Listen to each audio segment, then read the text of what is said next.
ఇప్పుడు అమ్మవారు అలా స్నానం చేశాక హిమవంతుడు మళ్ళీ ఆవిడకి బంగారపు గొలుసు ఇచ్చాడు. వాడిపోని పద్మముల మాల పట్టుకొచ్చి ఇచ్చాడు కుబేరుడు. ఇంద్రుడు ఆవిడకు ఓ మంచి వస్త్రం ఇచ్చాడు. సముద్రుడు కూడా ఓ బంగారపు వస్త్రం ఇచ్చాడు. అందరూ తలుకో కానుక ఇచ్చారు అమ్మవారికి. ఈ కానుకలన్నీ సేకరించిందమ్మ, అలంకరించుకున్నది. అందరినీ ప్రేమగా చూసింది, చిరునవ్వుతో పలకరించింది. ఆ తర్వాత స్వయముగా సముద్రుడు, నా సముద్రంలోంచి పుట్టింది కనుక ఈవిడ నా కూతురు, ఈ కూతురుకు మంచి సంబంధం చూడాలి అన్నాడు. ఇదంతా పాల సముద్రం చిలకడం ఆపేసి తర్వాత చేసిన పని అనమాట, మధ్యలో ఆపేశారు. ఎందుకంటే లక్ష్మీదేవి వచ్చింది కదా, అందుకని. ఆవిడ చేతికి సముద్రుడు మంచి మాల ఇచ్చేటండోయ్, అద్భుతమైన మాల, ఎప్పటికీ వాడిపోని బంగారపు తామర పువ్వుల దండ ఆవిడ చేతికి ఇచ్చాడు. అమ్మా జగన్మాత లక్ష్మీ, నువ్వు నా సముద్రం నుంచి పుట్టి నాకు పుత్రికవై నన్ను అనుగ్రహించావు. రేపటి నుంచి అందరూ నన్ను సముద్రపుత్రిక అని ఆ వంకతో నన్ను తలుచుకుంటారు. నిన్ను తలుచుకుంటే నన్ను తలుచుకున్నట్టే కదా. లక్ష్మీం క్షీర సముద్రరాజతనయాం అన్నారంటే నన్ను తలుచుకున్నట్టే. కాబట్టి నీ పెళ్లి బాధ్యత నాది, ఈ దండ తీసుకో, ఇందులో ఎవడు నీకు నచ్చాడో వాడి మెడలో వెయ్యి అనగానే ఇక చూడండి, దేవతలు రాక్షసులు ఈ మాట ఎప్పుడు సముద్రుడు నోటి నుంచి వస్తుందని ఎదురు చూస్తున్న వాళ్ళంతా మురిసిపోయారు. ఒకడు లేచాడు రాక్షసుడు, అని మీసం మిలేసి దండ నా మెడలో వెయ్యి, ఇక నా దగ్గర అంతా బంగారమే అన్నాడు. రాక్షసులు ఒక పక్కన, దేవతలు ఒక పక్కన, రెండు క్యూల్లో నిలబడ్డారటండోయ్, దిక్కుమాలు రెండు పార్టీలు నిలబడ్డట్టుగా. ఇక ఎవరికి వాడే ఈ తరుణి, ఎవడి మెడలో ఈ వరమాల వేస్తుందో వాడు కదా జగత్తుకు ప్రభువుతాడు, వాడు కదా ఐశ్వర్యవంతుడు, వాడు కూడా అదృష్టవంతుడు, వాడు కదా మరణం లేనివాడు అనుకున్నారట.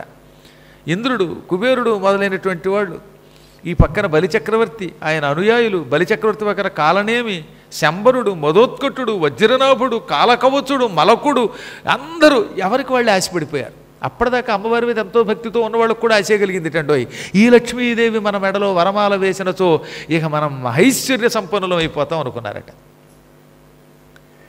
ఇప్పుడు లక్ష్మీదేవి అందరికేసి చూసింది. ఒకడికి ఒళ్ళంతా కళ్ళే, ఈ దిక్కుమాలని నేను పెళ్లి చేసుకుంటాం అని వాడిని చి అంది. అంటే ఈ పాటికి మీకు అర్థమైంది, అంటే ఇంద్రుడిని తిరస్కరించింది. ఆ ఇంద్రుడి పక్కన ఒక ఆయన ఉన్నాడు. అబ్బే నువ్వు ఎప్పుడు భగా మండిపోతూ ఉంటావు, నీవంతా ఒళ్ళంతా మంట, నీకు కోపం ఎక్కువ, అంటే అగ్నిహోత్రుడు అనమాట, నీకు తెక్కెక్కువ, కోపం వస్తే మూటంబులే చదువుకుని వెళ్ళిపోతానంటావు, అందువల్ల నేను నిన్ను వరించను అని కోపిష్టాయని వదిలేసింది. ఆ పక్కన ఉన్న ఆయన ఉన్నాడు, బాబు అసలు నువ్వు నా దగ్గరికి రావద్దు, ఎందుకంటే నువ్వు ప్రాణాలు తీస్తావు, యముడివి అన్నది. ఆ పక్కనున్న ఆయన చూచింది, నువ్వు రాక్షసుడివి. ఆ తర్వాత ఆయన చూచింది, నువ్వే ఎప్పుడు నీళ్లలో పడి ఒళ్ళంతా పాచిపెట్టేసి ఉంటావు. ఆ పక్కన ఆయన, అసలు నీకు రూపమే లేదు, ఎప్పుడు టిక్కు తిరుగుతావు తప్ప నువ్వు ఎలా ఉన్నావో ఎవడికి తెలియదు, ఉట్టి గాలివాటం అని వాయుదేవుడిని తిరస్కరించింది. కుబేరుని చూసింది, అబ్బే నువ్వెప్పుడు ఇతరుల మీద ఆధారపడి ఉంటావు. ఈశానుడిని చూసింది, అబ్బే నువ్వు నచ్చలేదండి. ఇలా ఒక్కొక్కరికి ఒక్కొక్కటి పెట్టింది. ఈతడిలో శక్తి లేదు, ఈతడికి మృత్యువుని జయించే శక్తి లేదు, ఈతడికి అవి ఇవి ఉంటేనేమో కోపం, వీడికేమో తాపం అన్నది. రాక్షసుల కేసు ముందే చూసింది, హెబ్బెబ్బెబ్బె మీకు ఎంతసేపు తాగుడు లక్షణం ఎక్కువ, మీరు వారుని వాహిని పొందేవారే తప్ప ఇంక దేనికి పనికిరారు అని అందరినీ తిరస్కరిస్తూ ఆ దండపుచ్చుకుని సరదాగా ముందుకెళ్ళిపోయింది. ఇంతమందిలో ఎవరూ నచ్చట్లేదు, ఎవరి మెడలో వేస్తుంది అబ్బా అనుకుంటూ ఉండగా ఆకాశం నుంచి పెద్ద శబ్దం వచ్చింది, దాబా దాబా శబ్దం. ఆ శబ్దం నిజానికి పైకి దబదబా అనిపించి క్రమంగా మధురమైన శబ్దం వినపడింది. ఆ శబ్దం దగ్గరకు వచ్చే కొద్దీ అందులోంచి ఒక దివ్య మంత్రం వినపడిందట. ఓం నమో నారాయణాయ, ఓం నమో నారాయణాయ, ఓం నమో నారాయణాయ. ఈ అష్టాక్షరీ మంత్రధ్వని వచ్చింది.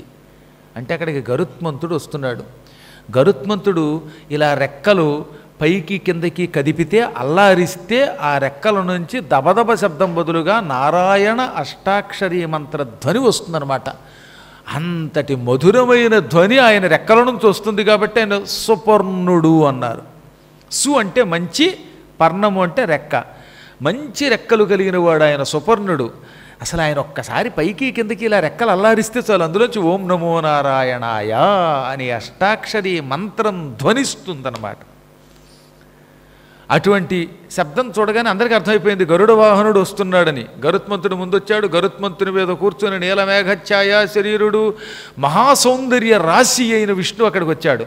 రాగానే అందరినీ తప్పుకొని ఈ దండ నారాయణుని మెడలో వేసింది ఆవిడ. ఆవిడకి చేయూత ఇచ్చి గరుత్మంతుని మీద ఎక్కించుకుని అందరికీ టాటా అని చెప్పి ఎగిరిపోయాడు ఆయన. వీళ్ళంతా ఇందాకటి వచ్చి ఇలా మెడబెట్టి నానా యాతన పడ్డారు. మెడ వేణుకుడు తప్ప ఏం మిగలలేదు. ఎవరు పట్టుకుపోవాలో ఆయనే పట్టుకుపోయాడు. జగన్మాత ఆదిలక్ష్మిని భరించే శక్తి పరమాత్ముడైన నారాయణునికి తప్ప ఎవడుకుంటుంది? అసలు ఆశపడమే తప్పు సుమా అన్నారు అందుకే వేదవ్యాసుల వారు. అంతే ఒక్కొక్కడలా ఆశపడుతూ ఉంటాడు అనుకోండి. ఆశ దోశ అప్పడం వడ అయిపోయింది వాళ్ళకి. ఆయన హాయిగా వెళ్ళిపోయాడు.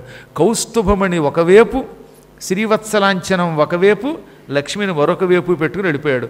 అందరూ చూస్తూ ఉండగా ఆవిడని పట్టుకోవడమే కదట, వక్షస్థలం మీద పెట్టుకున్నట్ట. సరిగ్గా గుండెల మీద ఇమిడిపోయింది ఆవిడ.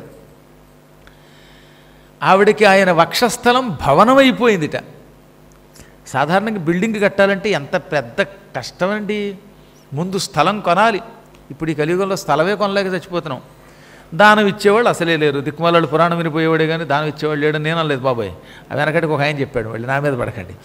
కాబట్టి స్థలం దొరకదు, కొనలేము, ఏమీ చేయలేని స్థితిలో ఉన్నారు.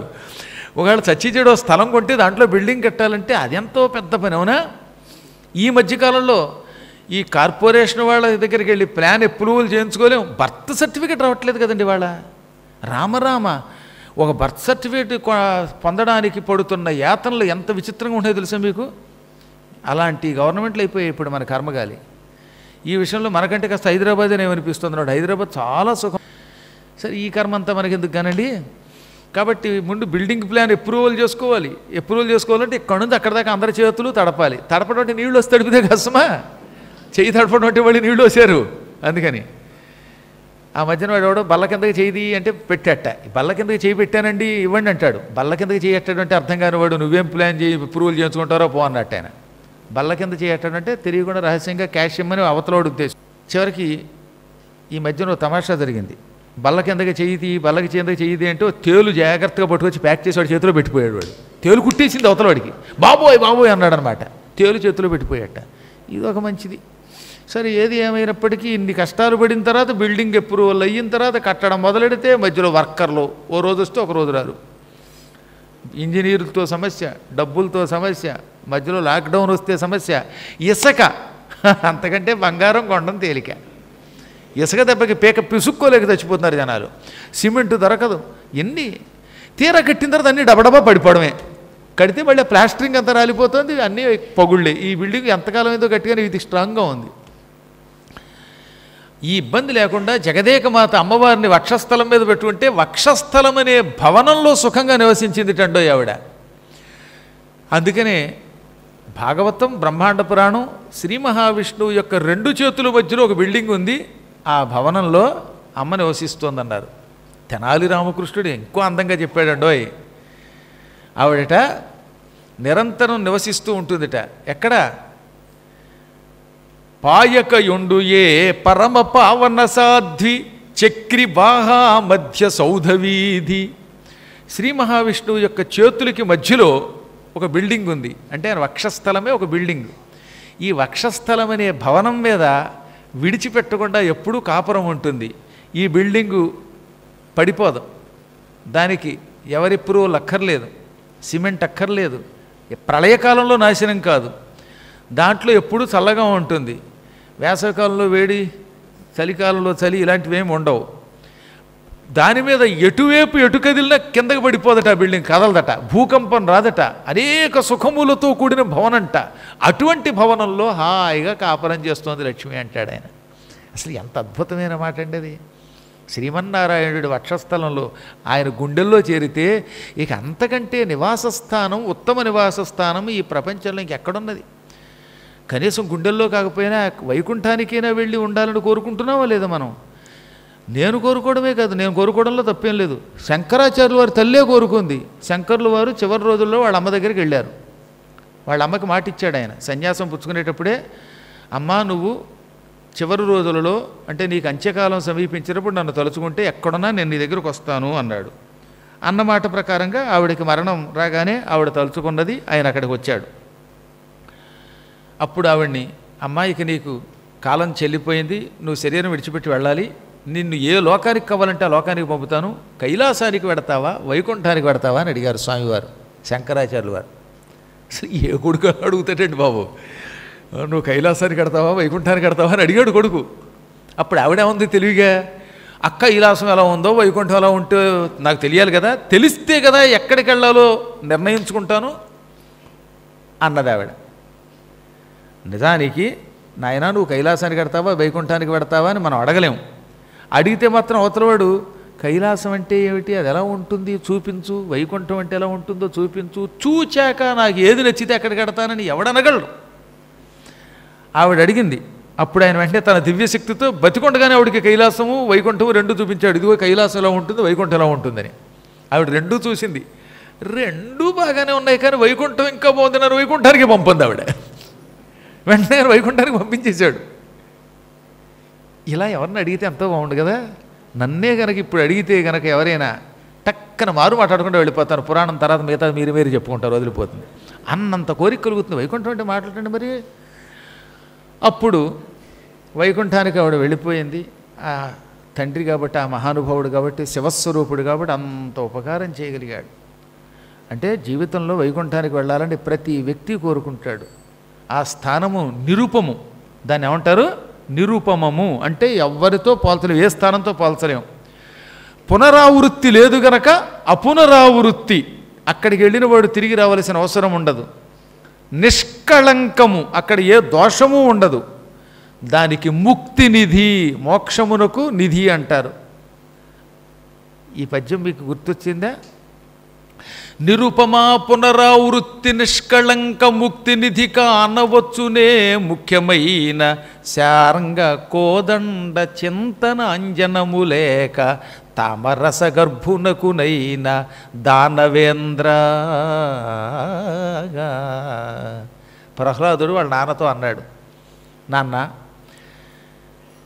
సాటిలేని లోకం, తిరిగి రావలసిన అవసరము లేని లోకం, కళంకము లేని లోకం, మోక్ష నిధి, అటువంటి వైకుంఠమును పొందాలంటే నిరంతరం నారాయణ స్మరణం చెయ్యాలి. ఆ నారాయణ స్మరణం చెయ్యొద్దని నువ్వంటే మాత్రం నేను చేస్తానా, నేను నీ మాట వింటానా? బ్రహ్మ కూడా నారాయణ నారాయణ అని తలుచుకుంటేనే ఆ మోక్షానికి వెళ్ళగలుగుతున్నాడు. బ్రహ్మాది దేవతలు కూడా వదలలేని ఆ నారాయణ స్మరణ నేనెలా వదులుతాను, వదలనన్నాడు ఆయన. అదిగో అటువంటి వైకుంఠంలో ఉండడం కాకుండా వక్షస్థలం మీద శాశ్వతంగా నివాసం ఏర్పాటు చేసుకుని జగదేకమాత శ్రీలక్ష్మి తద్వారా ఆయన్ని లక్ష్మీపతిని చేసింది, లక్ష్మీదేవికి వల్లభుణ్ణి చేసింది, శ్రీనివాసుణ్ణి చేసింది, మాధవుణ్ణి చేసింది, ఆయన్ని తరింపజేసి తాను తరించింది. ఇప్పుడు దేవతలు రాక్షసులు కొంచెం సేపటికి కోలుకున్నారు. అప్పుడు మొదలెట్టారట వాళ్ళలో వాళ్ళు చర్చలు మొదలెట్టారు. ఏమిటా చర్చలు?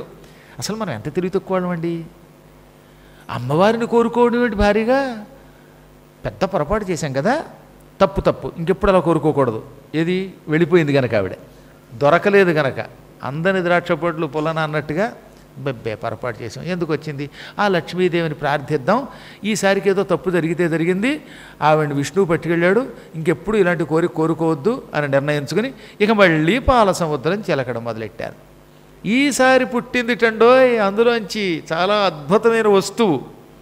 ఆ వస్తువు కోసం చీకటి పడేసరికల్లా జనం తెగ ఎదురు చూస్తారు. చీకటి అంటే ఇప్పుడు పగల కూడా ఎదురు చూస్తున్నారు. ఒకటే బెల్ట్ షాపులు వాటికి. వారుణి పుట్టుకొచ్చింది, మద్యం అన్నమాట.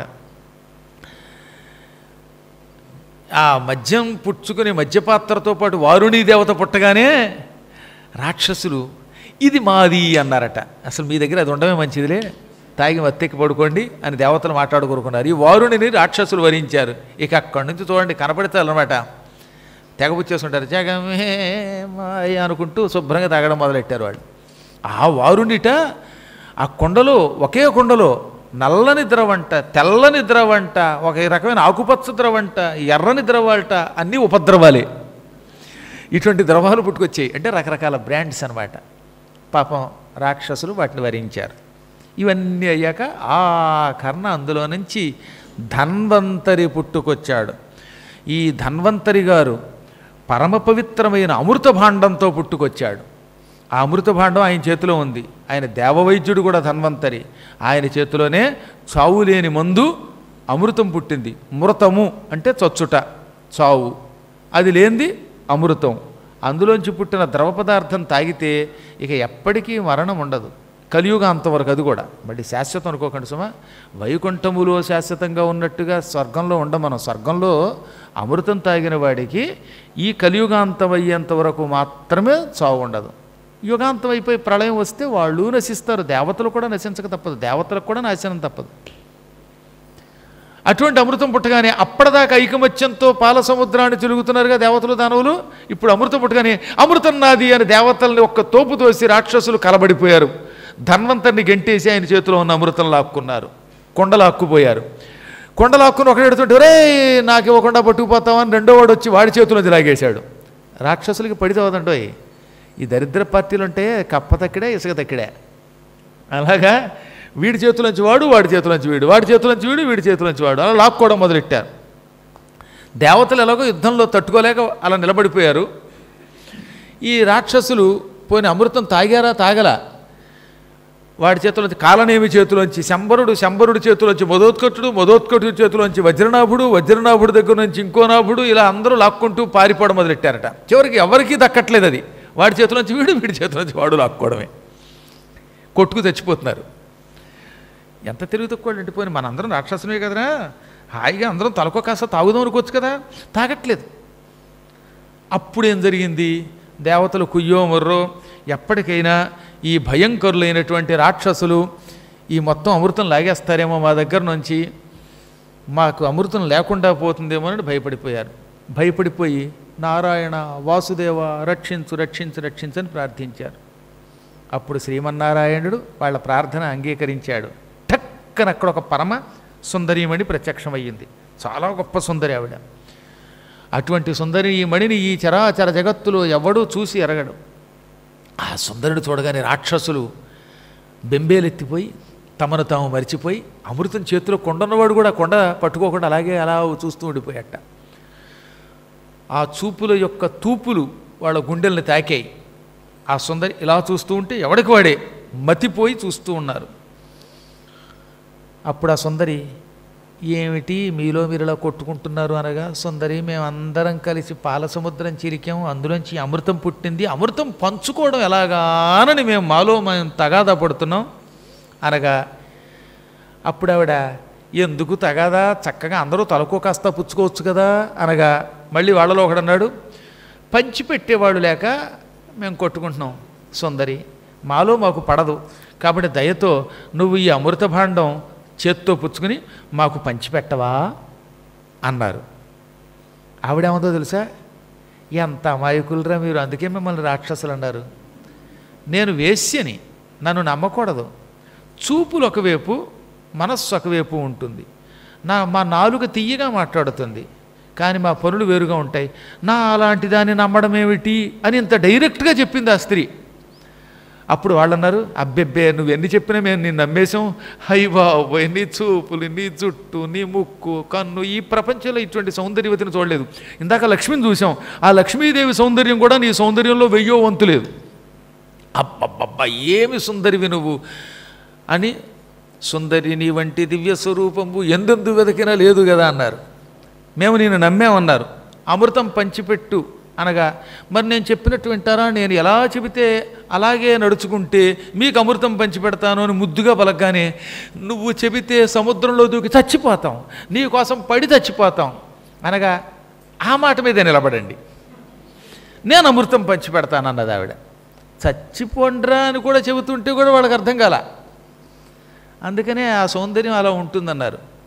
జగన్నాయకుడు భగవంతుడు జగన్మోహిని రూపం ధరిస్తే ఆ రూపం ఎంత ఆకర్షణీయం అంటే అసలు అది, ఆ రూపానికి వాళ్ళు కూడా మతి పోగొట్టుకున్నారు. ఇప్పుడు దేవతలను ఒక పక్కన, రాక్షసులు ఒక పక్కన కూర్చోబెట్టింది. దేవతలందరూ కుడివైపు రైటిస్టులు, లెఫ్టిస్టులు రాక్షసులు. లెఫ్టిస్ట్ అంటే రాక్షసులు గుర్తుపెట్టుకోండి. వామపక్షాలంటే చాలు ఇక భయంకర రాక్షసులు అన్నమాట. అందుకని వామపక్షాల వాళ్ళకేమో కళ్ళు ఫుల్లుగా పోసేసింది వారుని, వీళ్ళకేమో అమృతం పోయడానికి సిద్ధంగా ఇద్దరిని రెండు పక్షాల్లో కూర్చోబెట్టింది జగన్మాత జగన్మోహిని నారాయణుడు. ఆ తర్వాత వీళ్ళనేమో ఆయన చూపులతో ఉలికిస్తూ ఉడికిస్తూ అందుట.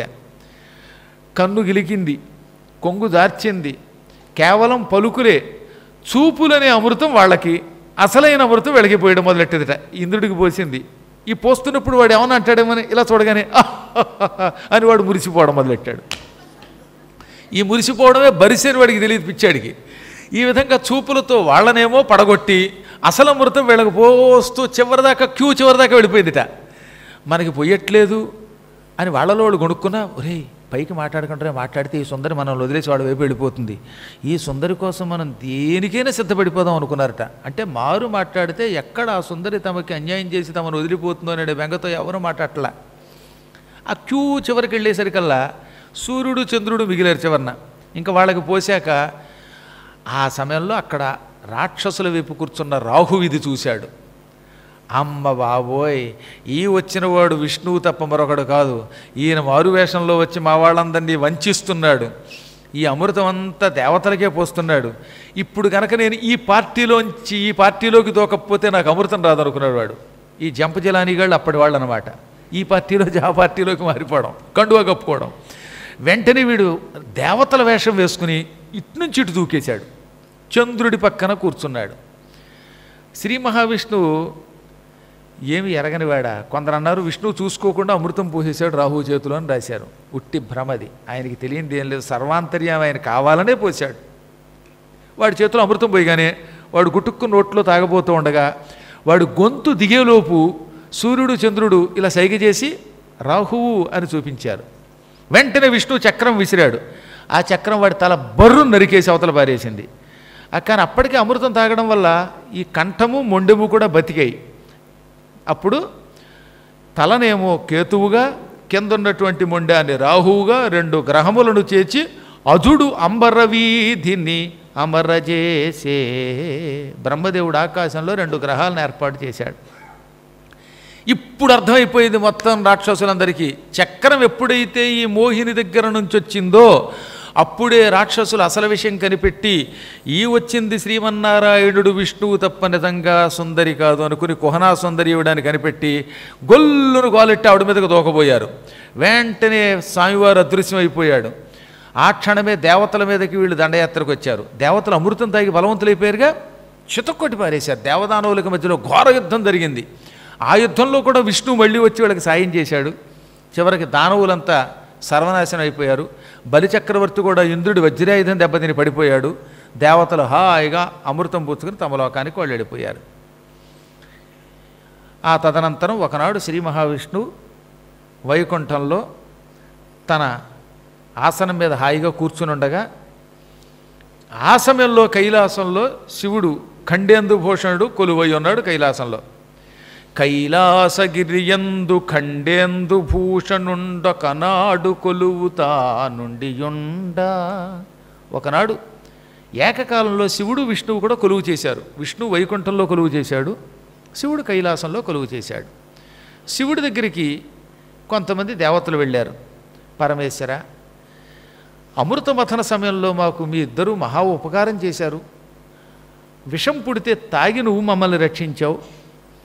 అమృతం పుట్టిన తర్వాత రాక్షసులు మమ్మల్ని సర్వనాశనం చేస్తూ ఉంటే జగన్మోహిని రూపంతో విష్ణువు రక్షించాడు. శివ, నువ్వు అక్కడ లేవు కానీ ఆ సమయంలో ఆ విష్ణువు యొక్క మోహిని రూపాన్ని చూచి మేము కూడా పరవశించిపోయాం. ఎంతలో ఆయన వైష్ణవమాయ మాకు తగలకుండా చేశాడు. నిజంగా వైష్ణవమాయలో పడి ఉంటే మేము కూడా ఆ చూపుల్లో పడిపోయి స్త్రీ అనుకుని మీద పడేవాళ్ళం. ఈ ప్రపంచంలో అటువంటి సుందరీ రూపం మరి ఎవరూ ధరించలేరు అని తెగ పొగిడేశారు వాళ్ళు. ఏమీ ఎరగనట్టుగా శివుడు, ఆయనకి తెలియదా, సర్వాంతర్యామి కదా. అయినా సరే ఏమిటి విష్ణువు యొక్క మోహిని రూపం అంత అందంగా ఉందా, పురుషుల్ని కూడా పరవశుల్ని చేసేటటువంటి రూపమా, ఆ రూపం సంగతి ఏమిటో మీతో మీ తెలుసుకుందాం, చూసొద్దాము రండి అన్నట్టు దేవతలతో అనగానే పార్వతీదేవి అంది, ఎందుకైనా మంచిది నేను వస్తున్నాడు అండి. మళ్ళీ నేను లేకపోతే మీరు తీరా ఆ రూపం యొక్క వెనకాతల మాయలో పడిపోతారేమో అనగా అబ్బే నేను నీ ముఖం తప్ప పరస్త్రీ ముఖం ఎలా చూస్తాననుకున్నావు పార్వతి అనగా, ఎందుకైనా మంచిదిలండి నేను వస్తానన్నది. ఇక అక్కడి నుంచి పార్వతీ పరమేశ్వరులిద్దరూ వృషభ వాహనం ఎక్కి బయలుదేరారు. వెనకేమో గణపతి కుమారస్వామి వచ్చారు, నందీశ్వరాదులు వచ్చారు, మొత్తం ఇంద్రుడు మొదలైన దేవతలంతా వచ్చారు. అందరూ వచ్చారట. ఆ సమయంలో మహేశ్వరుడు, శివుడు జితేంద్రియుడు, ఇంద్రియ నిగ్రహం కలిగినవాడు. ఆయన దగ్గర ఎవరి వేషాలు పనికిరావు. విష్ణువు ఎంత గొప్ప సౌందర్య రూపం ధరించినా ఆ రూపం నన్నేమీ చేయలేదు, నేను నిగ్రహవంతుడిని అని పలికేట. పార్వతీదేవికి లోపల ఎందుకో ఈ పూట కొంచెం పీకుతూనే ఉంది, అనుమానంగానే ఉంది. మా స్వామివారు ఏదో అంటున్నాడు కానీ తీరా విష్ణువు యొక్క మాయ నాకు తెలిసి ఈ వైష్ణవ మాయ, ఆయన ఎవడైనా బుట్టలో వేసేసుకుంటాడు, ఆయన మాయ అర్థం కాదు, అయ్యబాబు ఆయన పరీక్షలు ఎవరికి అర్థం కావు అంటూ ఉండగా క్రమంగా వైకుంఠం చేరారు. పరమ పవిత్రమైనది వైకుంఠం. ఏ వేపు చూచినా కల్పవృక్షాలతో నిండి ఉంటుంది. వైకుంఠములో ఉన్న కల్పవృక్షాలని మందార వృక్షాలు అంటారు. మందారము, పారిజాతనము, పారిజాతం, చందనం, హరిచందనం, కల్పవృక్షం. ఇవి 5 రకాల శాఖలు కల్పవృక్షాల్లో. ఇందులో హరిచందనం, చందనం, పారిజాతం, మందారము ఎక్కువగా ఉంటాయి వైకుంఠంలో. దేవతలకి పాల సముద్రం నుంచి ఓన్లీ ఒక్క మొక్క వచ్చింది, దానికే దేవతలకి బోల్ డబ్బు వచ్చింది. అటువంటివి కైలాసంలోనూ వైకుంఠంలోనూ అసంఖ్యాకంగా ఉంటాయి. ఇన్ని అని చెప్పడానికి వీలు కానని వృక్షాలు ఉంటాయట.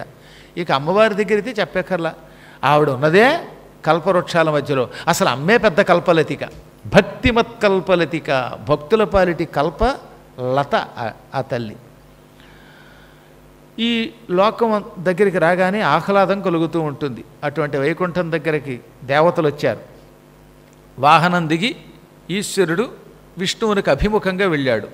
ఆయనకి నమస్కరించాడు, ఆయన ఈయనకి స్వాగతం చెప్పాడు. ఆ ఇద్దరు ఒకటే చాలాసార్లు చెప్పాం కదా. ఆ తర్వాత విష్ణుమూర్తితో శివుడు అన్నాడు కదా, స్వామి ఈ మధ్యన క్షీరసాగర మథన సమయంలో అమృతం పుట్టినప్పుడు నువ్వు ఒక దివ్య స్త్రీ రూపం ధరించావట. ఆ రూపాన్ని ఒక్కసారి చూడాలని నేను కోరుకుంటున్నాను. ఏది నా కోసం ఆనాటి జగన్మోహిని రూపాన్ని ప్రదర్శించు అనగా, ఏదో రాక్షసుల్ని మాయ చేయడానికి ఆ రూపం ధరించాను, మళ్ళీ ఆ రూపం ధరించమంటే ఏం బాగుంటుంది, వద్దులెద్దు, నీలాంటి మహానుభావుల దగ్గర ఏం ప్రదర్శిస్తానన్నాడు ఆయన. ఏం పర్వాలేదులే, మా ఆవిడ ఏమనుకోదు, మీ ఆవిడ ఏమనుకోదు, ప్రదర్శించు అన్నాడు ఆయన. శితికంఠ నిన్ను నీవ ఏ మర్రకుమీ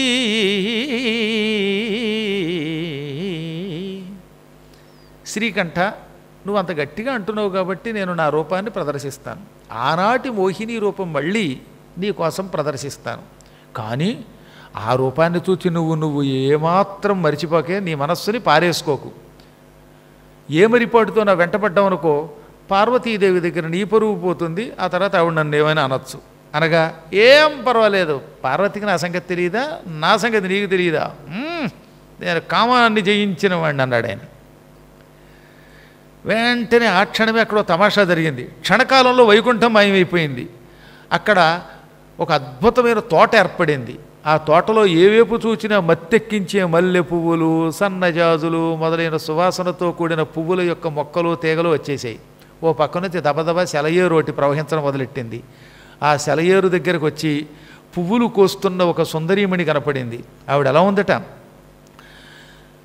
సర్వసమ్మోహిని సాతు సాక్షాత్తు శృంగారనాయిగా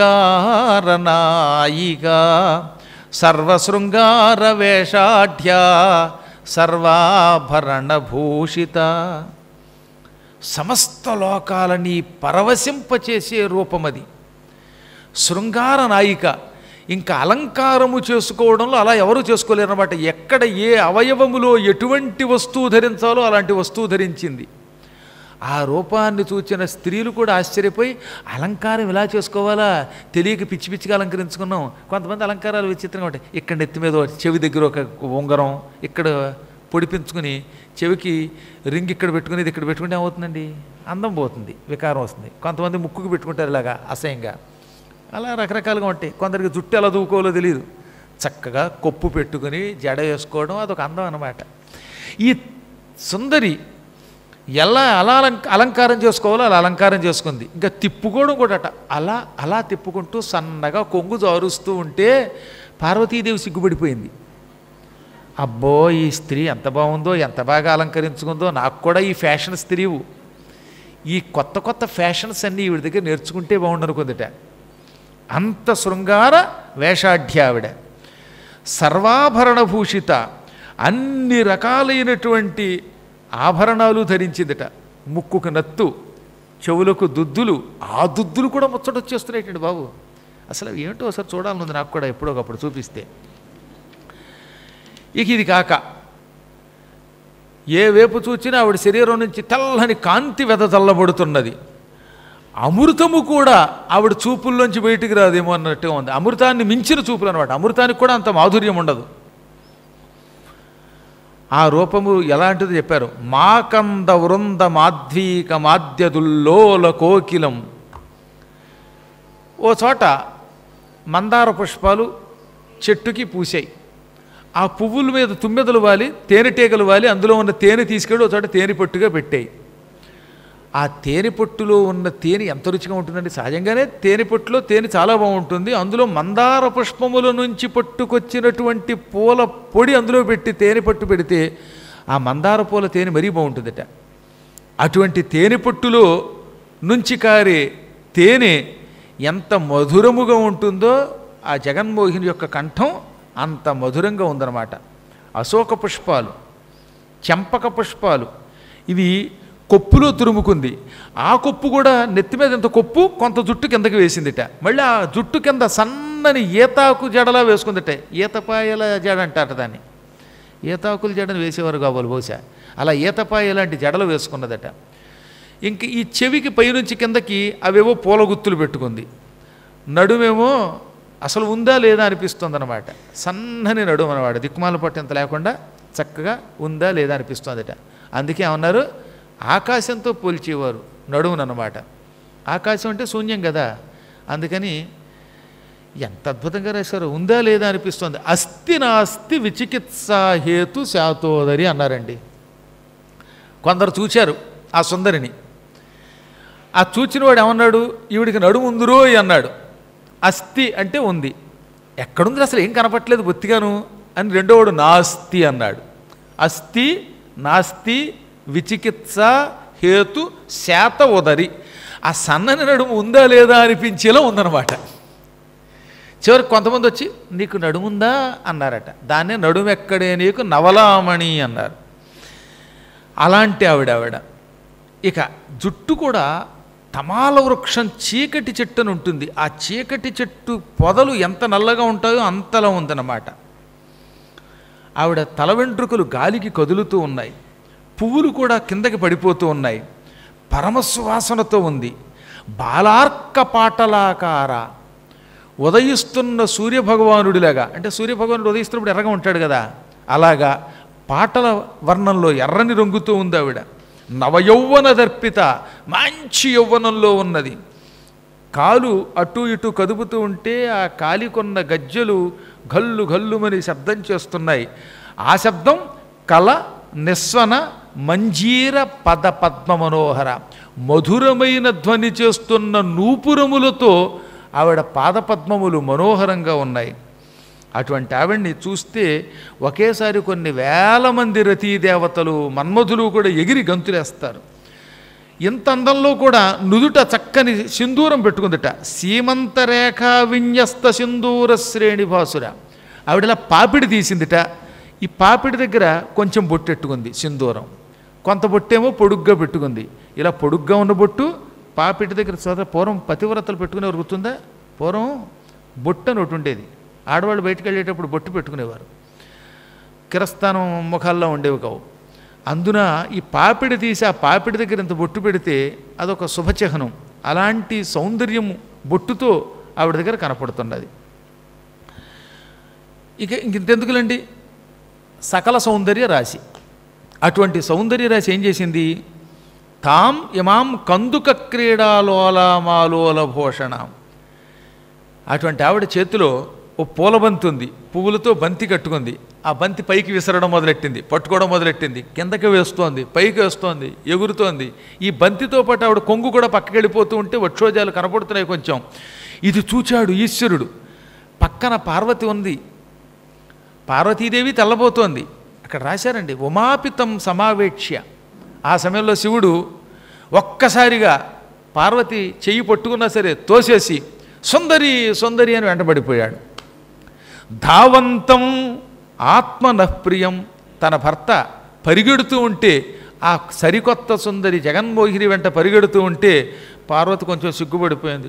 మా ఆయనకి ముందే చెప్పాను వెళ్ళొద్దు ఎక్కడికి, విష్ణుమాయ మనం తట్టుకోలేమంటే వినిపించుకోకుండా వెళ్ళిపోయాడు. ఇప్పుడు ఈ సందేహం లేకుండా ఈ ఎదురుగుండా ఉన్నది విష్ణువే, ఈ రూపం వెంటబడి మా ఆయన పరువు తీసుకుంటున్నాడేమో అని నవ్వుకుంటోంది, సిగ్గుపడింది. ఆ సమయంలో ఇంకో విచిత్రం తెలిసినట, ఇదే భగవల్లేలంటే నిందంతీచ అతి విస్మిత. తన సౌందర్యాన్ని తానే తిట్టుకుంది. అంటే నా అందం కంటే ఆ అందం బాగుంది కాబట్టిగా నా మొహం చుట్టమని అడివరిగెడుతున్నాడు చూడు అనుకున్నది. లజ్జ అసూయ సమన్విత. సిగ్గుపడింది, అసూయ కూడా పడింది టండోయ్.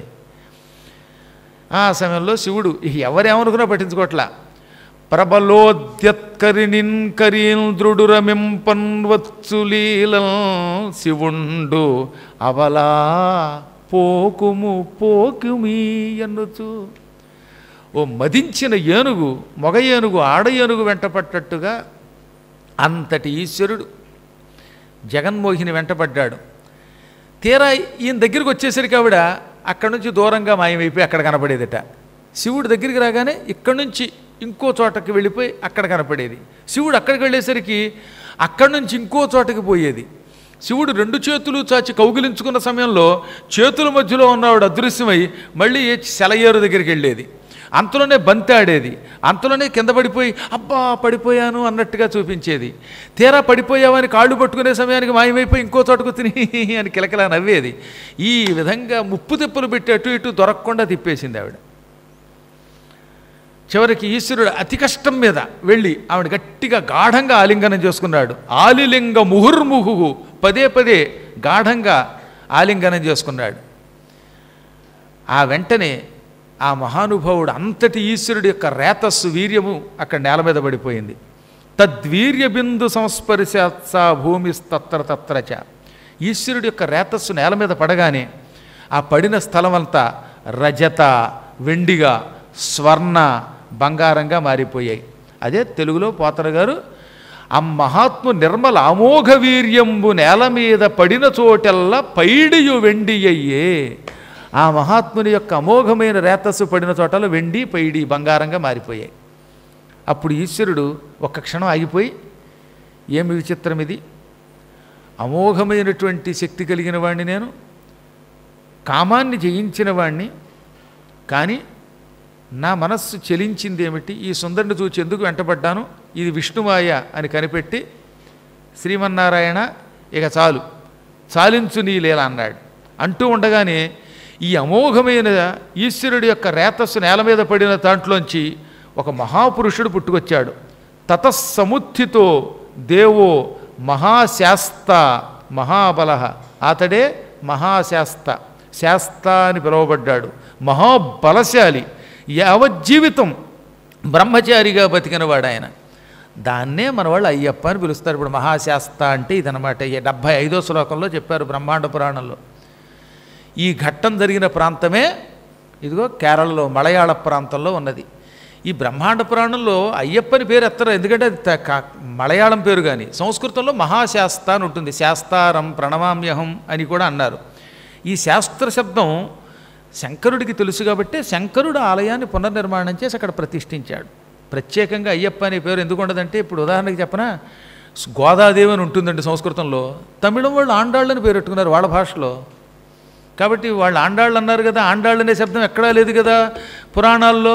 కాబట్టి ఆండాళ్ళు ఎక్కడి నుంచి వచ్చింది అనకూడదు. ఆవిడ గోదా ప్రాంతీయ భాషల్లో పేర్లు మారిపోతాయి. లక్ష్మణ శబ్దం హిందీ వాళ్ళు లఖనవు అంటారు, లక్నో అన్నాం దాన్ని వాళ్ళు, అవునా. బజరంగ బలి అంటారు వాళ్ళు, వజ్రాంగ బలిని. ప్రాంతీయ భాషల్లోకి వచ్చేసరికి వికృతిలోకి వెళ్ళిపోతాయి అన్నమాట. లక్ష్మీ లచ్చి అయిపోయినట్టుగా బహుశా ఈ శాస్త్ర శబ్దం అయ్యప్పగా వాళ్ళు మార్చుకోవచ్చు. కానీ మొత్తం మీద దానికి ప్రామాణికం ఒక్క బ్రహ్మాండ పురాణంలో 2 చోట్ల ఉంది అన్నమాట. మోహినీదేవతని కౌగిలించుకున్న శివుని యొక్క రేతస్సు నుంచి మహాశాస్త మహాబల సముత్థిత, శాస్త మహాబలవంతుడు ఒక బ్రహ్మచారి పుట్టుకొచ్చాను. అంటే శివుడికి తెలియక కాదు, ఒక వ్యక్తి పుట్టాలి, అది కూడా ఒక బ్రహ్మచారి పుట్టాలి, స్త్రీ వల్ల కాకుండా పురుషుడి ద్వారా పుట్టాలి. పుట్టడం కోసం ఇంత నాటకం విష్ణువు ద్వారా ఆడించి తాను కూడా వెంటపడ్డట్టు నటించాడు. తద్వారా ఒక పురుషుడికి జన్మనిచ్చాడు. తదనంతరం నీవు తప్ప నా మాయని మరెవరూ గుర్తించలేరు, ఈ విషయం లోకానికి తెలియదు అని వెంటనే విష్ణువు ఆయన్ని అభినందించాడు. అభినందిస్తే అభినందించారు కానండి, ఎప్పటికైనా నా భర్త ఒక స్త్రీ రూపంలో ఉన్న విష్ణువు వెంటపడ్డాడు అనేది నాకు పరువు తక్కువ, కాబట్టి మీకు కూడా కామము కలిగించిన దుర్మార్గుణ్ణి మీరు తక్షణం శపించండి అన్నది ఆయన భార్య. అప్పుడు శివుడు, నాకు కామం కలగడానికి మూలకారకుడు మన్మథుడు. మన్మథుడు బ్రహ్మ వల్ల పుట్టి ఆ తర్వాత విష్ణువుకి పుత్రుడయ్యాడు. వాడు నా మీద 5 బాణాలు ప్రయోగించాడు. ఈ బాణములు సరిగ్గా మోహిని రూపం విష్ణువు ధరించగానే ప్రయోగించాడు. మా నాన్నగారి వెంట ఈ శివుడు పడతాడా లేడా అని. కాబట్టి శీఘ్రకాలములో నువ్వు సతీదేవిగా శరీరం విడిచిపెట్టేశాక పార్వతిగా అవతరిస్తావు. అవతరించగానే నేను నీ కోసం తపస్సు చేస్తాను. ఆ కాలంలో నా మీద పూలబాణములు ప్రయోగించిన ఈ మన్మధుడి అంతం చూస్తాను, వాడిని భస్మం చేస్తాను, వాడికి ఇదే నా శాపం అని శివుడు అదృశ్యమైపోయాడు. దాంతో మన్మధుడికి భయం కలిగిందండోయ్. ఎంత పెద్ద పొరపాటు చేశాను, శివుడి మీద బాణాలు వేశాను, ఇదంతా విష్ణుమాయ. కానీ ఇప్పుడేమో శివుడు నన్ను శపించాడు, ఏదో ఒకరోజు నేను శివుడి వల్ల భస్మం అయిపోతానేమో అని భయం పెట్టుకున్నట్టు పాపం. సరే కానున్నది కాక మానదు కదా. ఆ తర్వాత కొంతకాలానికి ఏం జరిగింది, భండాసురుడు అని ఒక రాక్షసుడు పుట్టాడు అని క్లుప్తంగా ఒక్క ముక్క చెప్పేసి వదిలేశాడు అగస్త్యుడికి హయగ్రీవుడు. ఏమిటయ్యా మధ్యలో ఈ కథ చెబుతావు, శివుడేమో మన్మథుడిని శపించాడంటావు, శాస్త అన్నవాడు పుట్టాడంటావు, శివుడు కైలాసానికి వెళ్ళిపోయాడన్నావు, విష్ణు వైకుంఠంలో ఉన్నాడన్నావు, మధ్యలో హఠాత్తుగా కొంతకాలం పోయాక భండాసురుడు అనేవాడు ఒకడు పుట్టాడన్నావు. అసలు ఈ భండాసురుడు ఎవడు, శివుడు పెట్టిన శాపం మన్మథునికి తగిలిందా లేదా, ఈ కథంతా ఏం తెలియకపోతే నాకు అయోమయం అయిపోతుంది. కాబట్టి భగవంతుడా దయతో నాకు సంపూర్ణ కథని వివరించు.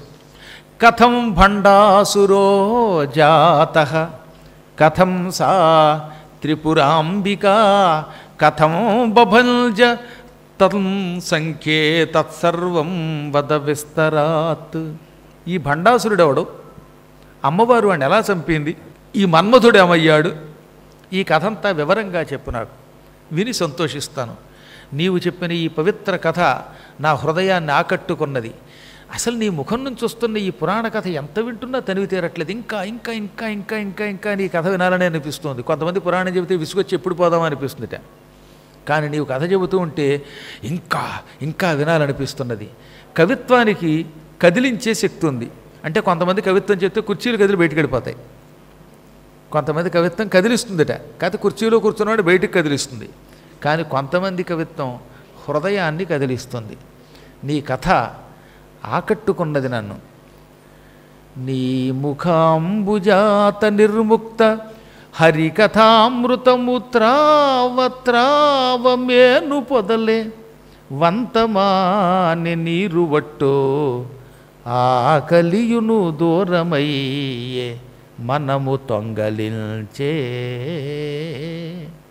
నీ ముఖం ఒక పద్మం, పద్మాకరంలో నుంచి అమృతం వంటి ఒక తేనె కారుతుంది. తామర పువ్వులోంచి ఎప్పుడు తేనె బయటకు వస్తుంది, ఆ తేనె అమృతం లాంటి తేనె. నీ ముఖపద్మం నుంచి పురాణ కథ అనే తేనె బయటకు వస్తుంది. ఈ పురాణ కథ అనే అమృతం తాగి తాగి మత్తెక్కిపోతున్నాను, ఇంకా తాగాలనిపిస్తున్నది. అనగా నువ్వు చెప్పే కథ ఇంకా వినాలనుకుంటున్నాను, చెప్పు, నాకు ఈ కథ వివరించు, నన్ను అనుగ్రహించు అనగా అప్పుడు హయగ్రీవుడు చెప్పడం మొదలెట్టాడు. పురా దాక్షాయణీం త్యక్త్వా పితుర్యజ్ఞ వినాశనం. పూర్వం దక్షుడు సతీదేవికి చెప్పకుండా శివుడి మీద ద్వేషంతో ఒక యజ్ఞం చేశాడు. దానికి ఒక పెద్ద కథ ఉన్నది. పూర్వం ఇది మన్మథుణ్ణి శివుడు శపించేసిన తర్వాత కైలాసానికి వెళ్ళిపోయాక సతీదేవితో పాటు కైలాసానికి వెళ్ళిపోయిన తర్వాత బ్రహ్మదేవుడు ఒక సభ పెట్టాట. ఆ సభ చాలా గొప్ప సభ.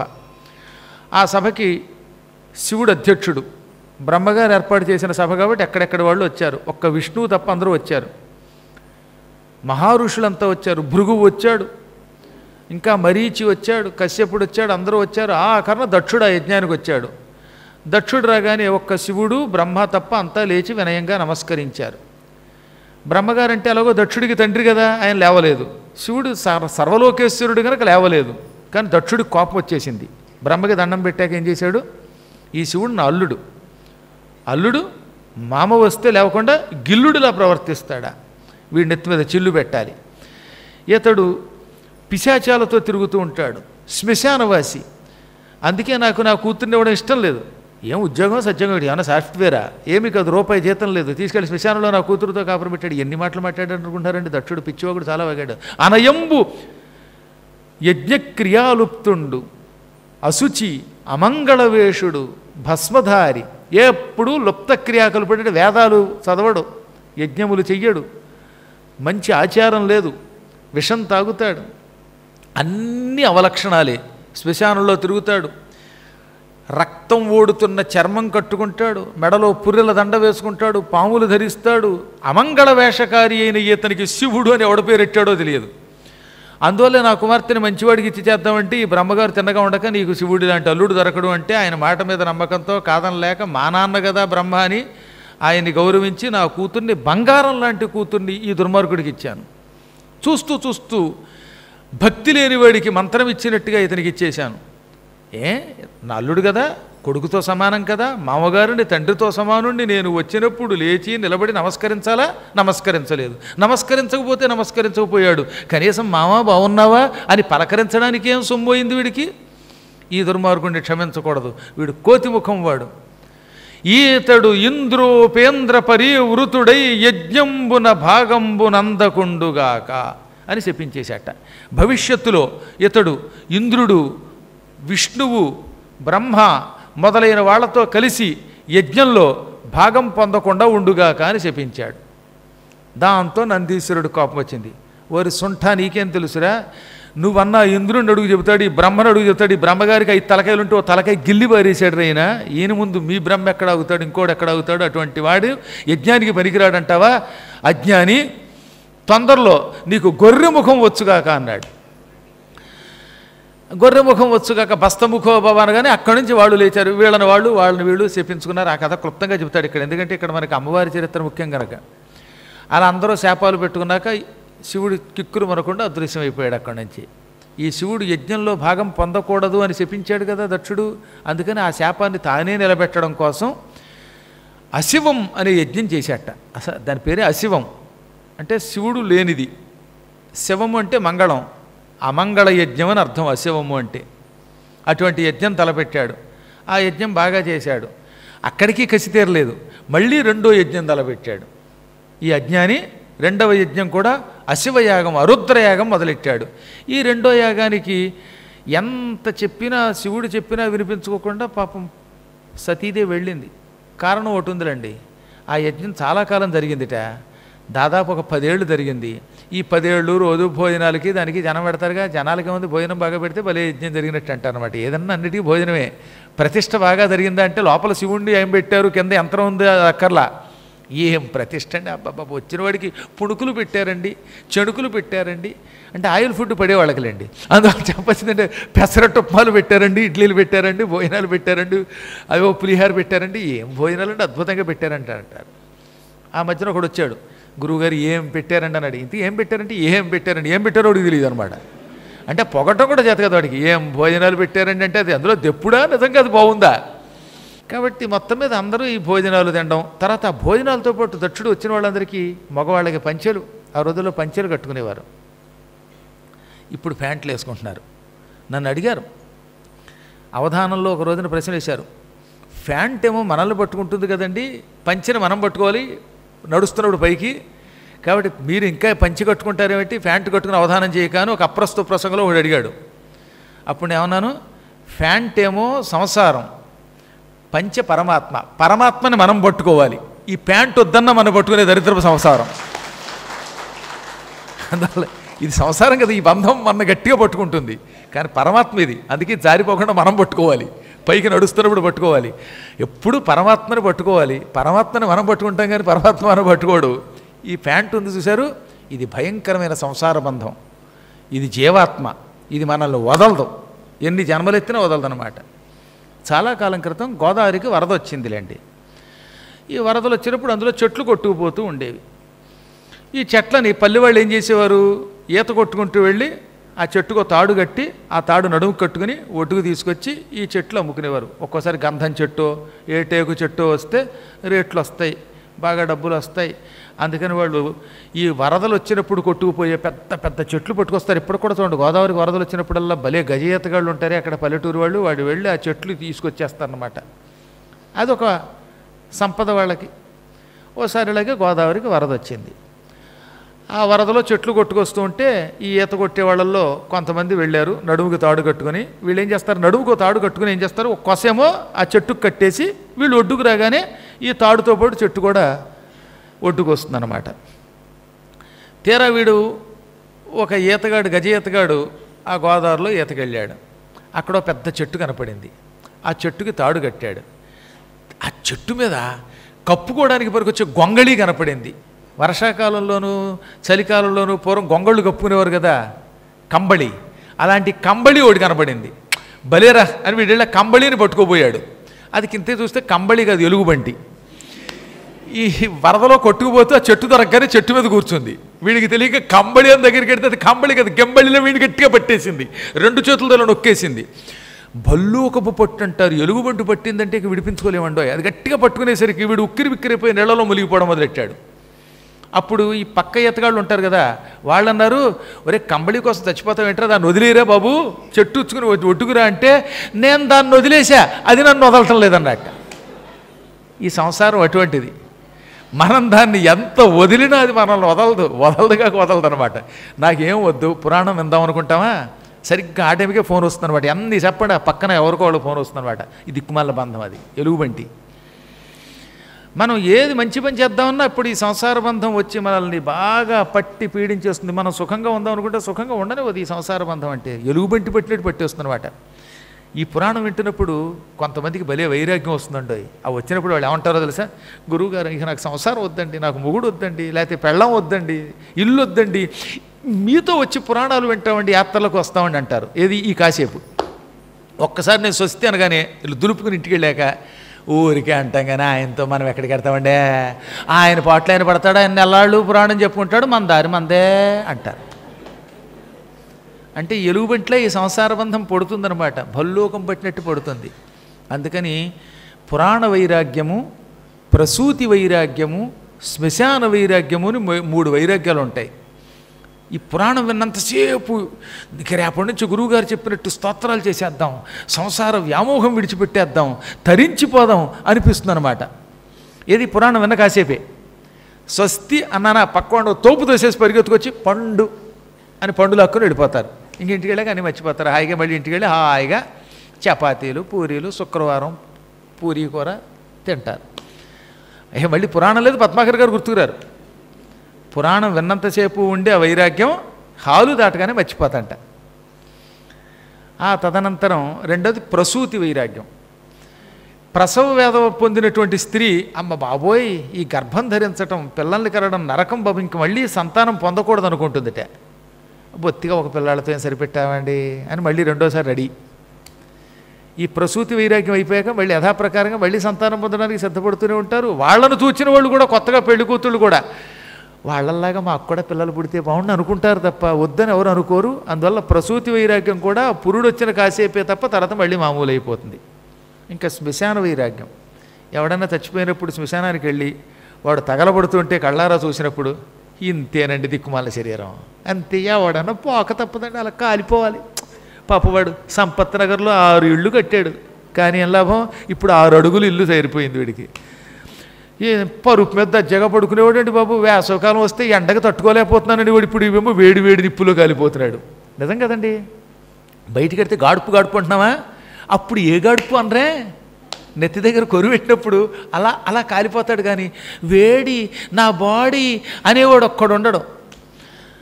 అని ఈ విధంగా ప్రతివాడు ఈ చచ్చిపోయిన వాడిని చూచి శ్మశానంలో కాలిపోతున్నప్పుడు ఎన్నెన్న అంటారో, చిచ్చి ఇంకా ఈ శరీరం అంటే అసహ్యం పుట్టేసింది, రేపటి నుంచి నాకు ఈ శరీరం వ్యామోహం పోయింది, గురువుగారి పురాణం విని తరించిపోతానంటాడా. శ్మశానం నుంచి ఇంటికి రాగానే కాఫీ ఇస్తావా అంటాడు. మర్చిపోతాడు మళ్ళీ. మన కళ్ళ ముందు ఎన్ని చూసాం ఇలాగా. ఆ కాసేపే వైరాగ్యం. ఎవడి బతుకనే ఇంతేనండి అంటాడు. కానీ మళ్ళీ మర్నాడు ఇంతేనండి వాడి బతుకు. కిష్ లెక్కెడతాడు. పొరపాటున రూపాయి పక్క అడిగేవాడు. అందుకని దీన్ని శ్మశాన వైరాగ్యం అన్నారు. ఇటువంటి భయంకరమైనటువంటి వైరాగ్యములు ఈ చరాచర జగత్తులో చాలా ఉన్నాయి. అందువల్ల ఎప్పటికప్పుడు ప్రతివాడికి ఏంటంటే ఈ భోజనాలు, ఈ శుభాలు, ఈ మాయ వీటిలో పడిపోతూ ఉంటారు కదా. ఈ యజ్ఞానికి వచ్చిన వాళ్ళకి పంచెలు, కండువాలు, నగలు ఇవన్నీ ఇస్తూ ఉంటే అవన్నీ పుచ్చుకొని ఒకనాడు ఆకాశ మార్గంలో వెడుతూ ఉన్నారట కొంతమంది దేవతలు. వాళ్ళు ఏమనుకుంటున్నారు, దక్షుడి యజ్ఞం అద్భుతం, భోజనాలు బాగున్నాయి, వచ్చిన వారందరికీ వస్త్రాలు ఇచ్చారు, నగలు ఇచ్చారు, అబ్బో నా గొలుసు బాగుంది, నా ఉంగరం బాగుంది, నా బొంగరం బాగుందని పొగుడుకోవడం మొదలెట్టారు. అది సతీదేవి అన్నది. మీరు ఎక్కడికి వెళ్ళారు అంటే, ఎక్కడికి వెళ్ళడం ఏమిటమ్మా, ఆ మాత్రం నీకు తెలియదా, మీ నాన్నగారు దక్ష ప్రజాపతి దక్షారామ ప్రాంతంలో అపూర్వ యజ్ఞం చేశాడు. అటువంటి యాగం ఈ ప్రపంచంలో మరెవరూ చేయలేరు. కన్న కూతురు వయ్యుండి కన్న తండ్రి చేసిన యజ్ఞం గురించి తెలియకపోవడం ఏమిటి, ఇన్విటేషన్ రాలేదా, లేక వాట్సాప్ చూసుకోలేదా అన్నారు. అప్పుడు ఆవిడ నాకు నిజంగా తెలియదని భర్త దగ్గరికి వెళ్ళి, స్వామి ఏమిటి అన్యాయం అంటే, నా మీద కసి కొద్దీ వాడు యజ్ఞం చేస్తున్నాడు, అందుకే నన్ను పిలవలేదు, ఈ యాగం పేరే అరుద్ర యాగం అనగా, మా నాన్నగారు ఒకవేళ కోపగించి నీవు లేకుండా యజ్ఞం చేస్తున్నాడు అనుకుందాం, అంత మాత్రం చేతే మనం మాత్రం కోపగిస్తామా, పెద్దలు కోపగిస్తే చిన్నలు కోపగిస్తారా, మా నాన్నగారి యజ్ఞం చూడడానికి మన ఇద్దరం వెడదాము అనగా, వెర్రిదానా అతడికి మహాద్వేషం నేనంటే, ఇప్పుడు అతని మనస్సు మారిపోయింది, ఇప్పుడు వెడితే మనం అవమానం పాలవుతాం, ఎంతెందుకు నువ్వు అక్కడికి వెడితే కనీసం నిన్ను ఎవరూ పలకరించకపోతే నువ్వు శరీరం విడిచిపెడతావు, అసలే సుకుమారివి, నీకేమో కొంచెం సున్నితమైన మనస్సు కలిగిన వాళ్ళు అవమానం తట్టుకోలేరు అనగా, మా నాన్నగారికి అలాంటి ద్వేషం ఉండదు, చిన్న కూతురు అయిన నేనంటే ఆయనకి ఇష్టమండి అంది మళ్ళీ ఆవిడ. అలా ద్వేషం ఆయనకి ఎందుకు ఉంటుంది అని అమాయకంగా అడిగిందిట అమ్మవారు. అమాయకంగా ఎందుకు అడిగిందంటే భవిష్యత్తు ఎలా జరగాలో ఆవిడికి తెలుసు కనుక. అప్పుడు ఆయన ఉన్నాడు, నిరహంకార నిరస్త పాప సుజనా నింద్యోల్ల సత్కీర్తి కొందరు కామిల్చి అశక్తులై మనములం దందహ్యమానేంద్రియాతురులై ఊరక మచ్చగిల్తురు మహాత్ముండీశ్వరుడైన ఆ హరితో బద్ధ విరోధము దొడరు దైత్యశ్రేణి చందంబునన్. కొందరుంటారు వారికి అహంకారం ఉండదు, అందుకని నిరహంకార, అహంకారము లేనివాళ్ళు. నిరస్త పాప, అసలు పాపమే ఎరగని వాళ్ళు, అహంకారము ఉండదు పాపము చెయ్యరు, అందుకని ప్రజలు వాళ్ళని సుజనులు అంటారు. వాళ్ళకి కీర్తి వచ్చింది, అప్పుడు వాడు పుణ్యాత్ముడండి, అహంకారం ఎరగనివాడు, అందుకని జనం ఏమంటారు, మహాత్ముడు అని పొగిడారు. అతనికి కీర్తి పెరిగింది, ఇది పక్క వాళ్ళకు కోపం కలిగించింది. అందరూ వాణ్ణే పొగుడుతున్నారు, వాణ్ణే మహాత్ముడు పుణ్యాత్ముడు అంటున్నారు, ఈ కీర్తి నాకెందుకు రాలేదు అని ఒక దుర్మార్గుడు వాడి మీద కోపం పెంచుకున్నట్ట. కోపం అంటే పెంచుకున్నాడు కానీ వాడికి కీర్తి రావట్లేదు, ఎందుకని ఎంత కోపగించినా వాడి యొక్క సత్తా వీడికి లేదు కదా.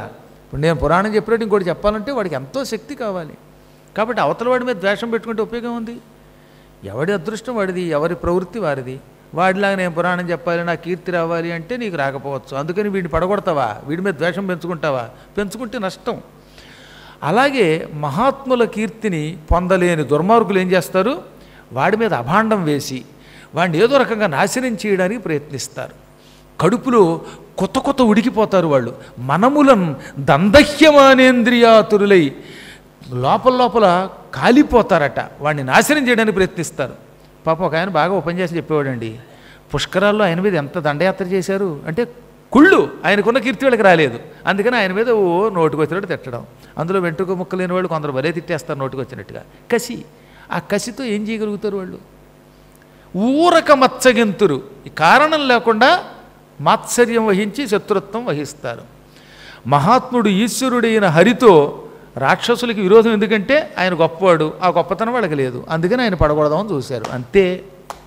మహాత్ముండీశ్వరుండైన హరితో బద్ధ విరోధముందడరు దైత్యశ్రేణి చందంబునన్.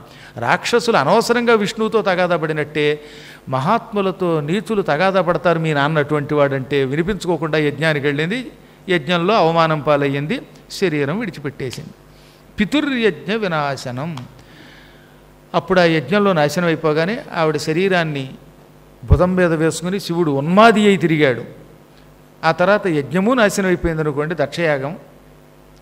ఈ శరీరం శివుడి భుజం మీద ఉన్నంత వరకు శివుడికి ఉన్మాదం తగ్గదు కదా అని దేవతలంతా విష్ణువు దగ్గర మొరపెడితే విష్ణువు బాణములతో ఆ శరీరాన్ని ముక్కలు ముక్కలుగా కొట్టేశాడు. విష్ణుస్తు త్వరయా తత్ర ధనురుద్యమ్య మార్గణై. విష్ణువు వెంటనే అక్కడికి వచ్చి శారంగం అనే కోదండం ఎక్కుపెట్టి బాణములతో ముక్కలు ముక్కలుగా కొట్టి అమ్మవారి శరీరం అంతా నేల మీద పడేలా చేశాడు. నేల మీద ఆ ముక్కలు పడి 108 శక్తిపీఠాలు అయ్యాయన్నమాట. తదనంతర కథా విశేషాలతో రేపు మళ్ళీ యథాప్రకారంగా స్వస్తి ప్రజాభ్య పరిపాలయంతాం న్యాయ్యేన మార్గేణ మహీం మహిషాః గోబ్రాహ్మణేభ్యः శుభమస్తు నిత్యం. లోకాః సమస్తాః సుఖినో భవంతు.